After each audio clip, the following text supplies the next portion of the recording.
अगर आप चैनल पे नए हो तो सब्सक्राइब करो मेरे चैनल को ताकि आप ऐसी लेटेस्ट वीडियोस की अपडेट्स पा सको। साथ ही राइट साइड में बने घंटे को दबाना मत भूलना। क्या आपने कभी रंग बिरंगी बर्फ़ देखी है?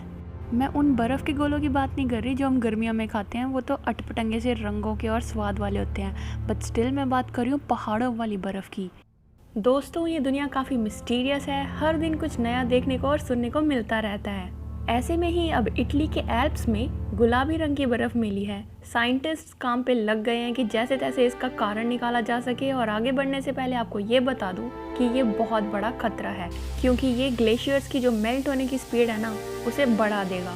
अब आप ये सोचोगे कि पिंक कलर का ग्लेशियर्स की मेल्ट होने की स्पीड से क्या लेना देना, तो इसके लिए आपको पूरी वीडियो देखनी पड़ेगी, तभी समझ में आएगा। चलो फिर इसे अब डिटेल में समझते हैं कि आखिर ये चमत्कार कहाँ, कैसे और क्यों हो रहा है। ये दरअसल इटली के प्रेसेना ग्लेशियर पे देखा गया है। ग्लेशियर्स तो आप जानते ही हो कि क्लाइमेट चेंज की वजह से तेजी से मेल्ट हो रहे हैं, जो फ्यूचर में हमारे एग्जिस्टेंस पे शायद फुल स्टॉप लगवा दे। तो बेसिकली जो ये पिंक बर्फ देखी जा रही है कोई चमत्कार नहीं है, इसके पीछे साइंस है। होता ऐसा है कि एक एल्गी होती है जिसका नाम है कुछ अटपटा सा क्लैमीडोमोनास निवालिस। ये कुछ डोमिनोज जैसा ही लग रहा है, जो भी है, मतलब ये पढ़ लो, ये यहाँ पे लिखा हुआ है। तो अब आप ये सोच रहे होगे कि ये एल्गी कहाँ से आ रही है। तो फिलहाल इसका आंसर मुझे तो नहीं पता और बाकी साइंटिस्ट को भी नहीं पता। बाकी कहा यह जा रहा है कि कोई प्लांट है जो कि ग्रीनलैंड में पाया जाता है, तो शायद उसी सेम प्लांट की वजह से एल्गी हो रही है, लेकिन स्टिल ये डिबेटेबल पॉइंट है। वैसे जो ये एल्गी है ये कोई खतरनाक नहीं है, लेकिन इसकी वजह से जो हो रहा है वो डेंजरस हो सकता है। ये एक नेचुरल फिनोमिना है जो कि हर साल होता ही रहता है। ज़्यादातर स्प्रिंग या गर्मियों के सीज़न में होता ही है, पक्का फॉर श्योर। तो होता कुछ ऐसा है कि ये जो ग्लेशियर्स की आइस है वो सूरज से आने वाली 80% रेडिएशन को रिफ्लेक्ट करके वापस एटमॉस्फेयर में फेंक देती है।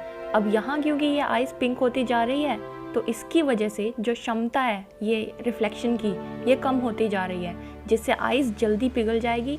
आपको पता ही होगा कि जैसे जैसे कलर चेंज होता है, यानी कि डार्क कलर होता जाता है, तो वो हीट को ज़्यादा एब्जॉर्ब करता है। अब काफ़ियों के दिमाग में ये सवाल आ रहा होगा कि ये पिंक कलर के पीछे का आखिर राज क्या है। तो सुनो, ये जो एल्गी है सनलाइट को एक्सपोज होकर पिंक या रेड शेड ले लेती है। ये इसलिए क्योंकि धूप की किरणें पड़ते ही ये एक नेचुरल लेयर बनाती है अपने आप पर, जिससे ये अपने आप को प्रोटेक्ट कर सके।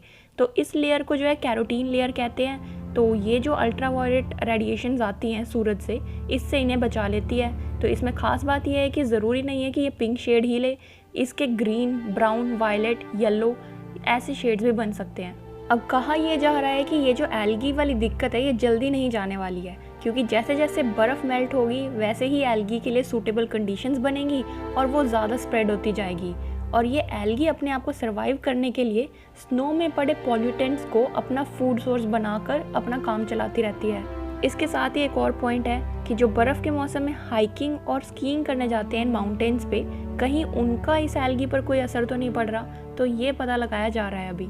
एल्प्स एक ऐसा माउंटेन रेंज है जो कि टोटली यूरोप के अंदर ही आता है, जिसमें 8 एल्पाइन कंट्रीज आती हैं। स्विट्ज़रलैंड सबको पता ही होगा क्योंकि फिल्मों में देखा होगा कि ऐसी बर्फीली पहाड़ियाँ हैं।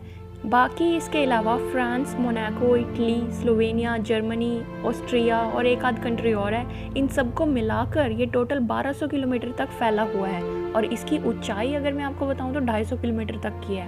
अब पॉइंट ये आता है कि इस चीज़ को रोका कैसे जाए, यानी कि ग्लेशियर्स को बचाया कैसे जाए। हम अगर तेज़ी से अपना कार्बन एमिशन कम भी कर देते हैं ना, फिर भी इस सेंचुरी के एंड तक जाते जाते सारे के सारे ग्लेशियर्स जो हैं दुनिया से छूमंतर हो जाएंगे। कई वैज्ञानिकों का तो ये कहना है कि ऐसा ही अगर चलता रहा तो 2100, अभी जो है 2020 चल रहा है, तो 2100 तक यानी कि 80 साल बाद एल्प्स पर बिल्कुल भी बर्फ़ नहीं बचेगी, यानी कि वो टोटली आइस फ्री हो जाएंगे। अब ये प्रॉब्लम देखते हुए कुछ स्की रिसॉर्ट्स वालों ने अपना दिमाग चलाकर एक आइडिया निकाला है, जिसमें वो कर ऐसा रहे हैं कि वो पूरी की पूरी बर्फ़ की स्लोप्स को ढकना शुरू कर दिया उन्होंने। तो इससे क्या हो रहा है कि सूरज की जो रेज़ हैं उन पे नहीं पड़ रही, तो इससे एल्गी को सूटेबल कंडीशंस नहीं मिल पाएंगी। लेकिन ऐसा कुछ जो है लार्ज स्केल पर नहीं किया जा सकता, वो बहुत मुश्किल है। तो बेसिकली ग्लेशियर्स पिघल रहे थे, पिघल रहे हैं और पिघलते ही रहेंगे। उल्टा इस तरह की जो एल्गी हैं ये आकर आग में घी डालने वाला काम कर रही हैं। बाकी आपका क्या कहना है इस बारे में, बताओ कमेंट्स में। और यार, वीडियो अगर देखी है, अच्छी लगी है, तो आगे शेयर भी करो ना। और अगर चैनल को सब्सक्राइब नहीं किया है तो जल्दी से सब्सक्राइब करो और साथ ही चैनल की और भी ऐसी इंटरेस्टिंग वीडियोस देखना मत भूलना। तो मिलते हैं अगली वीडियो में, तब तक के लिए अपना ख्याल रखें और बाय बाय।